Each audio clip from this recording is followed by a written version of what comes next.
Hi, welcome to the garden today. Trying to beat the rain again. So I'm out at the corn field. Let me turn you around.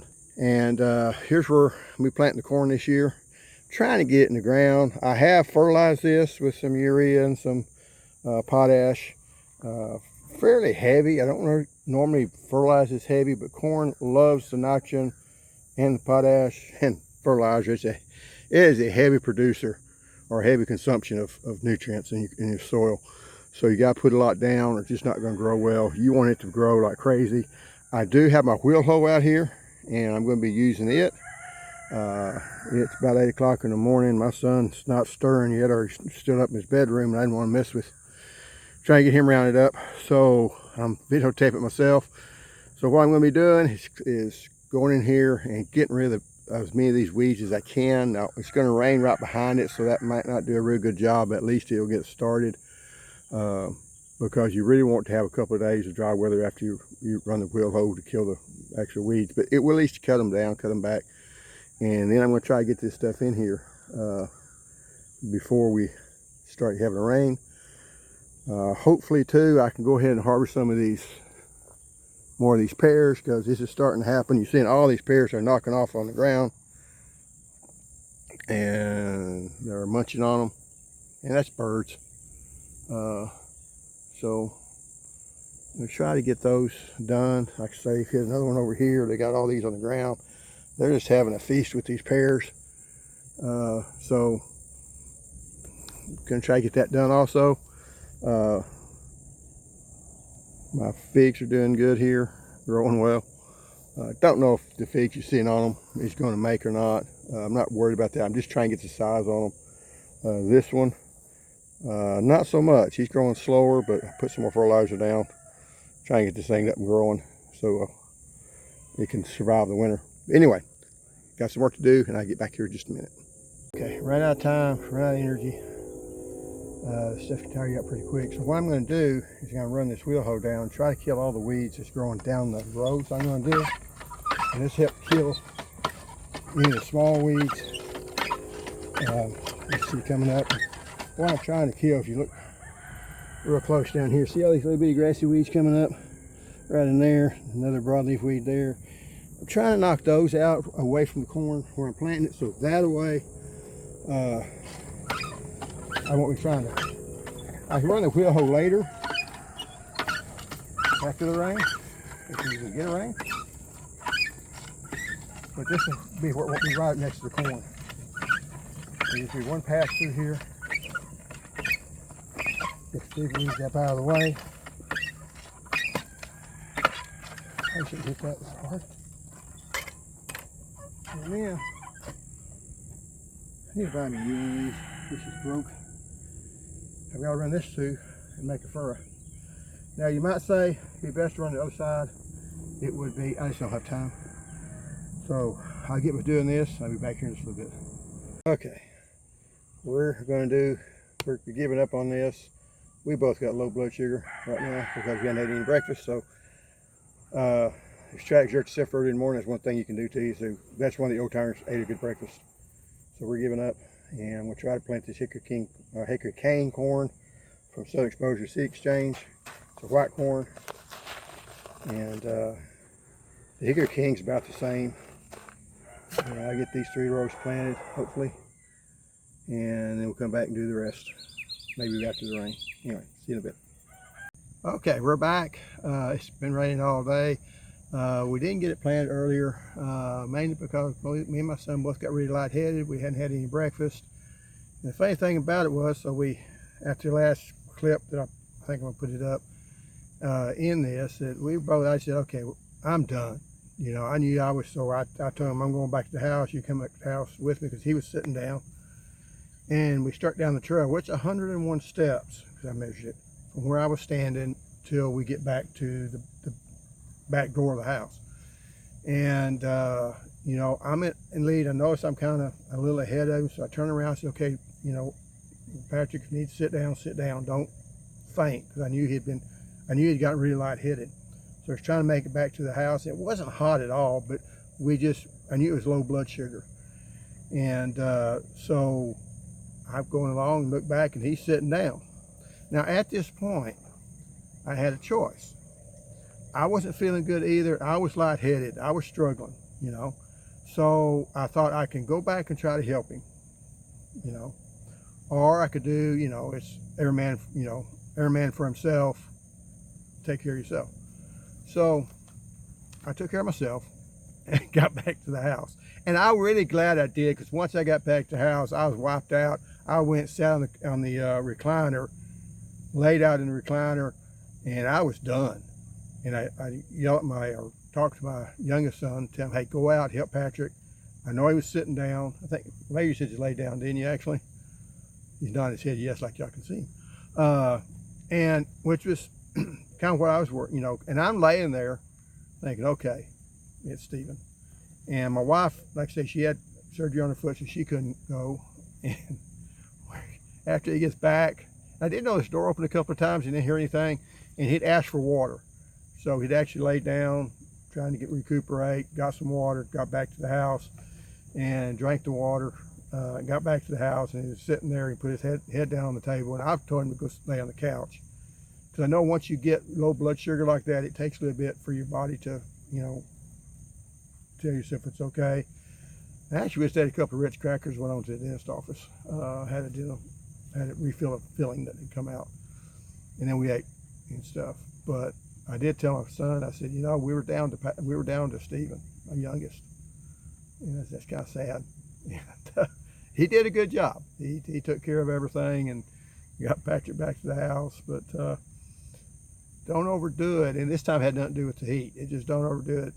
Like I say, I did go ahead and buy me some Snickers, because that was my go-to. Whenever I try to go out here and work early in the morning, I try to go to Snickers, and I was out of them, so we didn't have our Snickers. So I always choose, that was my Power Bar. So I used to eat for breakfast at the work, and so I got my Snickers. Haven't eaten one, but we did go to town and to make sure, because we ate. I went to the dentist and got it done, and we went to eat out at a Mexican food place, and I had me 3 street tacos.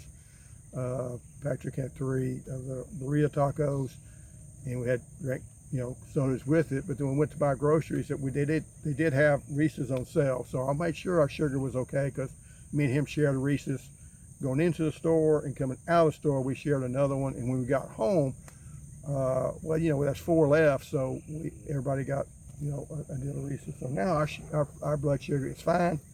We're doing fine. It did rain just about all day. I went ahead and dug the other 2 rows down here, and I'm going to start now this here is my planter. If any of y'all don't know, this is 1.25 inch PVC pipe. You do this so you do not have to bend over, and just stick the seed there, move where you want to. That way the seeds are, if I don't drop the seed's placed where you want it, about as far apart as you want it. Again, if you don't keep, it's got spider webs in it, if you don't keep moving the stupid thing around. And that's how I plant it. Now you'll notice it's not real deep. I really wish it was a little bit deeper than that, but I don't want to dig the hole again.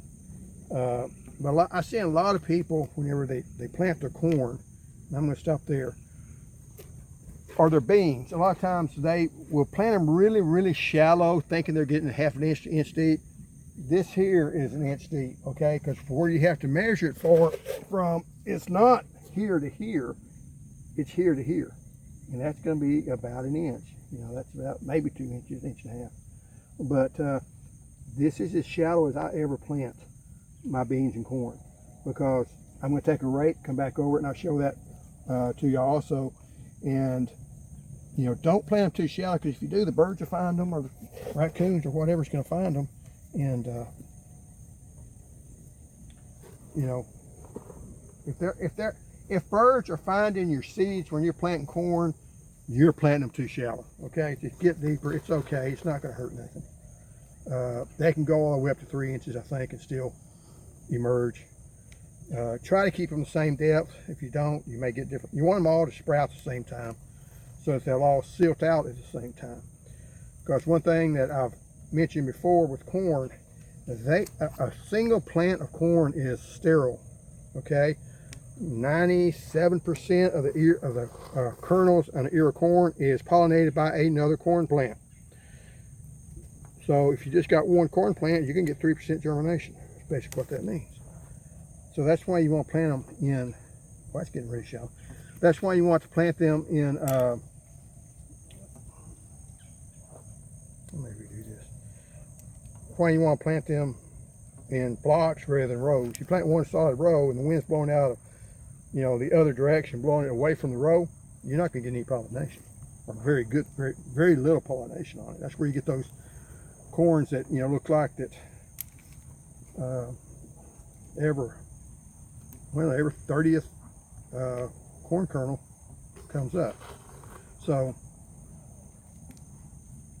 plant them in blocks. I've gone plant 5 rows here. That's, to me, the minimum is 3. And by minimum, I mean that's not good, but if you plant 3, I think that you can get by with it. 4 to 5 is better. Because again, if the wind's blowing a certain way, you're just going to, in fact, if you're looking at cornfields, a lot of times the first 2 or 3 rows don't pollinate that great on some of them. Because, you know, the wind's blowing the wrong way, they don't pollinate very well. But the ones in the middle gets plenty of pollen, because that pollen goes all over the place.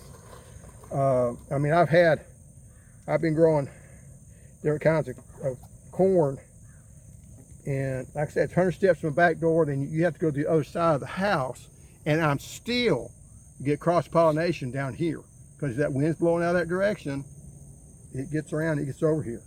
Because I planted some black corn, and you know, when I was doing it, I had some black kernels over here, so the only place that could have come from was from my garden, and it's, you know, 125.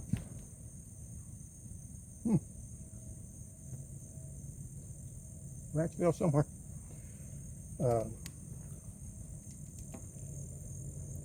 So here's I go to the end here, and like I said, I'm planting these roughly every 6 inches. You want them about every foot, a foot and a half. With these, you probably want them every foot with your sweet corn, and you're going to fertilize the hound out of them. I fertilized a lot today, and I'll continue to fertilize some. You want these things to be growing very robust. You want that dark green wide leaf. If you don't have that dark green wide leaf, you better fix it quick, because you're fixing to really hurt your corn crop. They do not like to be stressed, whatever. And once you stress a corn plant, it's hard to get it out of it. In fact, almost impossible. So anyway, we got that one planted there. You see what was that? Yeah, the dead pine tree across the street. Okay. That's a big tree, ain't it? Yeah. Did it go across the road? I don't think so. Trees fall down here a lot. We notice, it's kind of funny, whenever we start getting a thunderstorm, start coming up, everybody starts filling up the water balls, so we're figuring we're going to lose electricity. It happened last night. I heard boom, and everybody, you know, most people are scared of the lightning. Lightning tells us you need to fill up your water bottle, because you may not have any water for a few hours, a couple hours, and they're quick about fixing it. But anyway, after I get it planted like this, you go up and you grab your trusty rake. That'll let it get wet, and then you just cover it up. No big deal. I don't walk it in or any of that stuff. I just make sure it covers good. And like I say, that's deep enough that the birds shouldn't be able to get it, but it's not too deep. It's not going to, now right here, I kind of wonder, but it's not going to do that great anyway with this plum tree sticking right there. The other thing this roughening up does here, hopefully I will get some of this grass out of here that's been coming up around it. I mean, remember the videos I think I showed.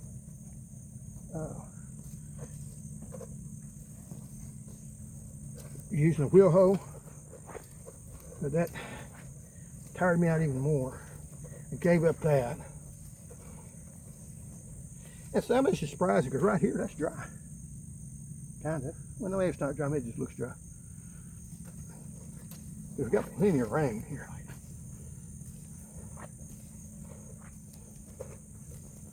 And like I say, just cover it in. And when you come to the end of the row, just take all that stuff, drag it on off. Now, we'll go ahead and finish this off, but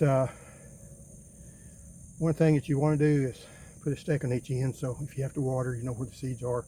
It should come up in 4 or 5 days. It shouldn't be long. Anyway, thanks for watching, and we'll see you next time. Goodbye.